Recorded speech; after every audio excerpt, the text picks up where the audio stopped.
Perkenalkan, nama saya Putri Safira Mahendra dan rekan saya Amira Putri Reza.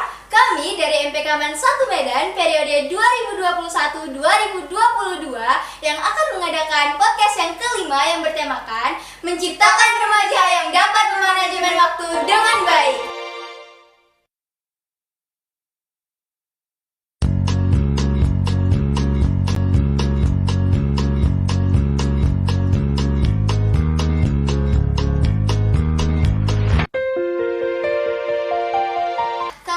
Kami sudah mengundang narasumber yang gak kalah kerennya dari kami dan yang lagi hits-hitsnya nih, ya gak Mir? Siapa lagi kalau bukan Kak Alfi Syahrin yang baru saja dinobatkan sebagai Duta Genre Utama Sumatera Utara tahun 2022. Halo Kak Alfi. Halo teman-teman. Apa kabar nih Kak Alfi hari ini? Alhamdulillah baik. Gimana kabar kalian dulu?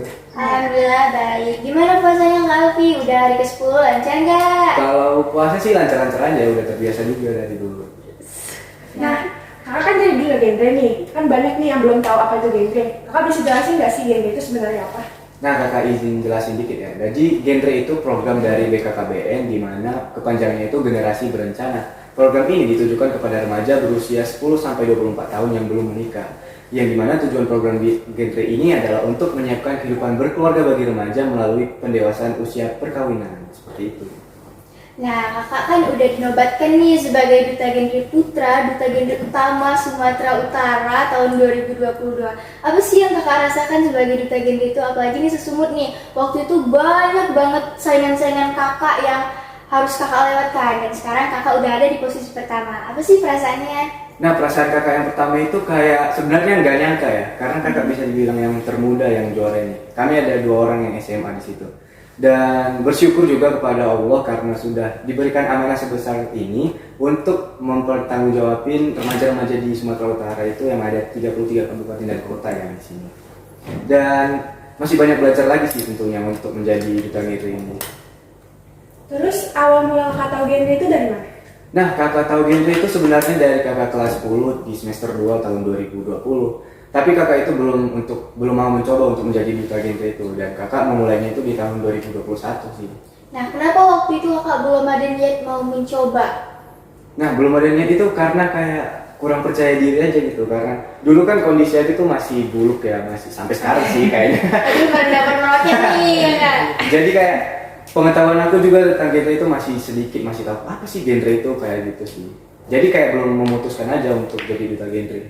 Nah, berarti kakak itu awal mula untuk memberanikan diri mencoba genre itu pada kelas 11 kan kak ya? Iya, kelas 11. Dan alhamdulillahnya kakak menang dapat peringkat Kedua ya? Kedua. Runner up 1. Iya. Selamat Kak Alfi. Dan justru kalau misalnya kakak udah jadi runner up 1 Duta Genre Man 1 Medan, pasti kakak bakal ke genre tersebut nih, seperti yang udah kakak jabatkan sekarang. Nah, waktu itu tuh gimana sih niat kakak? Kenapa kakak bisa mau ikut di Dugensu ini? Nah, karena kan kita itu sebagai manusia itu harus menjadi manusia yang climber ya. Tahu climber gak? Maksudnya itu kayak gak cepat puas terhadap suatu pencapaian. Dan di genre Man 1 Medan ini kami itu semua dituntut untuk naik ke tahap selanjutnya. Nah, jadi itu sih ada rasa tanggung jawab juga tersendiri dan untuk mendapatkan cakupan yang lebih luas untuk menyebarkan virus-virus genre ini seperti itu. Terus kakak boleh ceritain nggak sih proses kakak ke Dugensu? Terus apa aja suka duka kakak pas prosesnya itu? Nah, proses di Dugensu itu kayak dimulai dari bulan Januari ya, mereka udah buka pendaftaran 2022. Dan itu mereka ada sempat menunda pendaftaran selama 1 minggu kalau nggak salah nih. Nah, setelah itu kakak mengikuti live audisi bersama teman-teman Dugen Man 1 juga. Dan di situ sih awal dukanya, dari kurang lebih 20 orang itu kami yang lulus itu cuma 5 dan 1 mengundurkan diri karena sakit ya, itu kadar Allah juga kan. Dan untuk prosesnya itu pertama itu kakak ada mengikuti namanya Genre Goes to School. Nah, di situ kakak ingin memberikan sosialisasi kepada remaja-remaja yang ada di sekolah. Setelah itu kakak mempersiapkan mengenai poster dan program kerja kakak juga. Nah, setelah itu kakak juga ada mengikuti karantina selama 4 hari 3 malam di Medan ya. Di karantina itu kakak dihadapi oleh berbagai kelas penjurian seperti bakat, wawasan kebangsaan, kepribadian, dan kelas poster juga. Dan alhamdulillah itu sih proses kakak untuk menjadi duta genre. Di kelas penjurian itu kira-kira yang paling berat itu kakak tuh yang mana? Yang paling berat itu menurut kakak di kelas poster sih.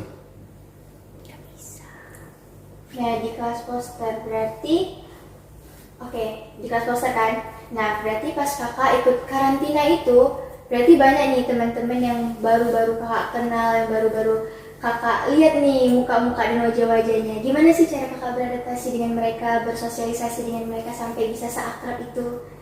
Nah sebenarnya kakak udah stalking mereka ya semuanya, kayak melihat siapa nih musuh aku gitu.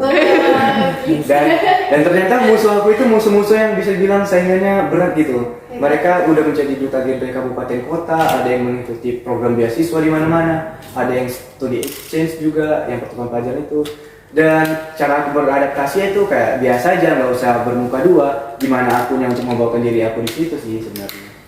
Dan mudah-mudahan kami memiliki interaksi yang baik sih di sana.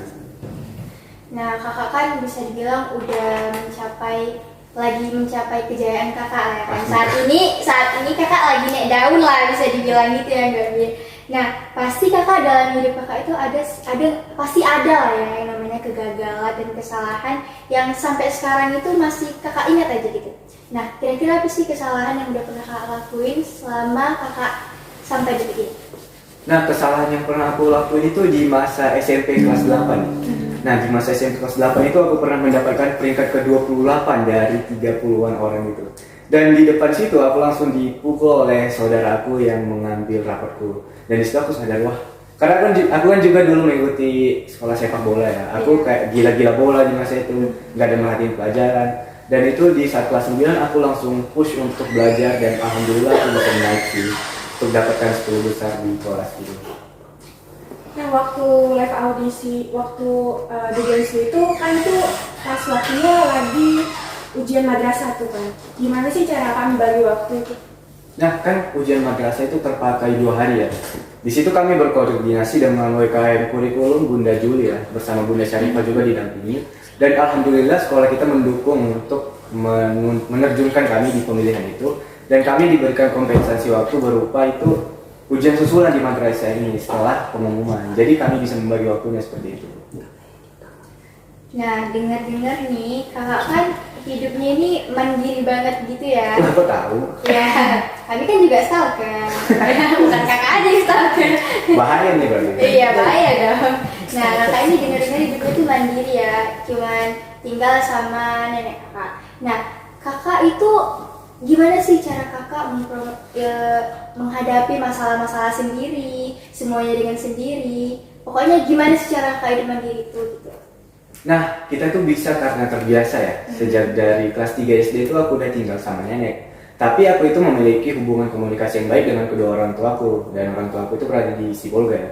Dan cara aku untuk terbiasa hidup mandiri itu menyelesaikan masalahku dengan sendiri itu awalnya memang kayak banyak nangisnya tau. Kayak, aku kok kayak gini, beda dari yang lain gitu kan. Kok teman-temanku kayak gini, mereka dijemput oleh ayahnya, sedangkan aku harus pergi naik sepeda motor mungkin kan. Jadi kayak aku tuh punya satu solusi di mana aku gunakan handphoneku untuk curhat dengan diriku sendiri. Dan aku itu membuat time record terhadap diriku sendiri kayak hari ini aku sedang ini mengalami perasaan seperti itu sih. Dan untuk pekerjaan-pekerjaan rumah juga aku itu bukan terpaksa sih, sebuah kewajiban bagi individunya untuk mengurus dirinya sendiri ya. Jadi seperti itu untuk hidup mandiri. Lalu kedepannya harapan apa sih dari kakak untuk semua remaja di Sumatera Utara ini? Nah, harapan kakak untuk semua remaja di Sumatera Utara ini, kita harus memikirkan masa depan kita dan kita harus memiliki perencanaan dimulai dari sekarang. Karena suatu hal yang tidak memiliki perencanaan itu akan memiliki resiko yang tinggi untuk timbulnya sebuah kekacauan. Jadi untuk remaja di Sumatera Utara, jadilah remaja yang berkualitas seperti itu sih. Dan motivasi apa sih yang buat kakak bisa bertahan sampai detik ini? Motivasi bertahan sampai detik ini ya karena myself and my God juga sih. Karena kan kayak aku kasihan terhadap diriku sendiri yang kayak gini. Jadi aku harus bangkitkan diriku dan itu sih sebenarnya untuk membangkitkan diriku sendiri untuk berjuang di masa depan maupun di masa kini. Ngomong-ngomong soal hidup nih kak, tadi kan kakak punya kesalahan selama di hidup kakak. Dan apa sih kalau tadi kesalahan yang sekarang masalah nih? Masalah terberat apa yang udah pernah kakak alami di hidup kakak? Masalah terberatnya sebelumnya teman-teman semua ini bukan membuka aib tapi ini sebagai pembelajaran. Jadi saya itu pernah ditinggalkan oleh ayah saya semenjak umur tidak sampai dari 1 tahun. Nah, sebenarnya masalah itu di awal-awal saya mengetahui hal tersebut pasti kacau dong. Wah, ini ternyata kayak gini hidupku dulu kan. Dan aku pernah menonton film Black Panther. Salah satu tokoh pernah berkata, jangan biarkan kesalahan pendahulumu itu memengaruhi dirimu. Kau berhak untuk menentukan akan menjadi raja seperti apa dirimu nanti. Nah, oleh karena itu, ya masalah itu tergantung perspektif kita, bagaimana cara kita menanggapinya, seperti itu sih. Nah, kakak kan pasti kalau misalnya punya masalah, dalam hidup kita pasti punya banyak masalah dong. Dan kalau misalnya kita, apalagi kita nih sebagai pelajar, kadang kita tuh kadang suka nggak fokus nih, gimana kita belajar dan gimana kita harus memikirkan masalah kita, gimana kita dan banyak kegiatan-kegiatan yang harus kita urus gitu kan kak. Nah, gimana sih cara kakak biar lebih fokus ke depannya tentang misalnya gini, kakak lagi ikut Duta Genre nih, kakak harus fokus sama Duta Genre, kakak nggak boleh fokus yang lain, nggak boleh ingat-ingat masalah-masalah yang lain, nggak boleh ingat-ingat yang mengganggu pikiran kakak. Nah, cara kakak fokus tuh gimana sih? Cara kakak fokus itu kayak meyakinkan diri kakak sendiri, kayak aku ini kenapa sih? Apa yang terjadi sama aku? Kakak mencari penyebabnya. Kalau kakak sedih kan, kenapa aku bisa sedih? Atau karena seseorang. Jadi kalau ada kita mendapatkan perasaan yang tidak enak, kita harus mencari penyebabnya. Lalu kita berusaha untuk mencoba jalan keluar dari masalah tersebut. Nah nih kak, kita kan ini tema kita menciptakan remaja yang bisa manajemen waktu dengan baik. Nah kakak ini kan sekarang mau masukin kuliah, terus kan kakak juga udah jadi Dugengsu kan, pasti kan kakak kayak menjadi orang sibuk gitu lah kan. Enggak. Terus cara kakak manajemen waktu itu gimana? Terus tipsnya itu apa? Nah, cara kakak manajemen waktu itu kan sebenarnya kita ini sudah dibilang remaja genre ya, harus memiliki perencanaannya. Jadi kakak itu bisa memanfaatkan media seperti buku ataupun media online seperti ada namanya aplikasi Notion. Nah, di Notion itu banyak banget fitur yang bisa membantu kita untuk tetap produktif setiap harinya. Nah, setelah itu untuk jadwal kakak biasanya bisa catat di buku catatan kakak atau di Google Calendar. Nah, tipsnya itu kalau dari kakak ya, jangan mencatat kebiasaan kalian itu secara kompleks. Itu hanya bertahan akan 1 minggu. Kalau untuk memulai itu kayak catat aja apa yang mau dilakukan hari ini. Pokoknya jangan kayak buat jam segini, aku mau buat seperti ini. Kalau kakak itu udah pernah nyoba kayak gitu dan bertahan itu cuma 1 minggu. Di minggu keduanya itu kakak kayak males gitu untuk ngelakuinnya, seperti itu sih. Dan satu lagi ketika melakukan hal yang bisa kalian bilang penting, jauhkan distraksi ya seperti handphone ataupun yang lainnya yang bisa mengganggu kalian. Tips dari kakak itu mematikan data untuk melakukan suatu pekerjaan sih. Berarti kakak menulis atau mencatat gitu ya. Itu per hari atau emang per minggu udah kak catat datanya tuh dari hari Senin sampai hari Minggu, atau emang per harinya kak mencatat? Nah, untuk jadwal per minggu nih, kayak kakak misalnya mau ikut any podcast, kakak itu biasanya memanfaatkan Google Calendar nih. Kayak di tanggal segini aku mau buat any podcast di jam berapa. Nah, untuk keseharian itu kakak catat di buku, di hari ini aku ada apa gitu. Hari ini aku misalnya mau mencuci baju, mau belajar buat UTBK seperti itu. Itu sih dari kakak tipsnya. Nah, dari pertanyaan-pertanyaan yang sudah kita tanyakan kepada Kak Alfi, dapat kita simpulkan bahwasanya kita sebagai remaja harus dapat manajemen waktu kita dengan baik. Dimulai dari kita bangun tidur dari pagi hari sampai kita tidur lagi di malam hari. Atau seperti yang direkomendasikan Kak Alfi, kita mungkin dapat mencatat jadwal-jadwal kita di Google Calendar atau seperti yang rekomendasi Kak Alfi yaitu di Notion, aplikasi Notion yang dapat kita catat kegiatan-kegiatan kita per harinya. Untuk remaja-remaja yang ada di Indonesia, penting bagi kita untuk merencanakan kehidupan kita di masa depan. Karena perencanaan itu dapat membuat masa depan kita menjadi lebih baik dan lebih terencana, sehingga kita dapat mendapatkan masa depan yang bahagia nih. Dan jangan mager ya. Mungkin inilah akhir dari Emi Podcast kami yang kelima pada kali ini. Tak lupa pula kami ucapkan terima kasih kepada Kak Alfi yang sudah menjadi narasumber di Emi Podcast kali ini. Dan selamat untuk Kak Alfi yang sudah terpilih menjadi Duta Genre Sumatera Utara tahun 2022. Dan jangan lupa untuk dukung Kak Alfi terus di pemilihan Duta Genre Nasional.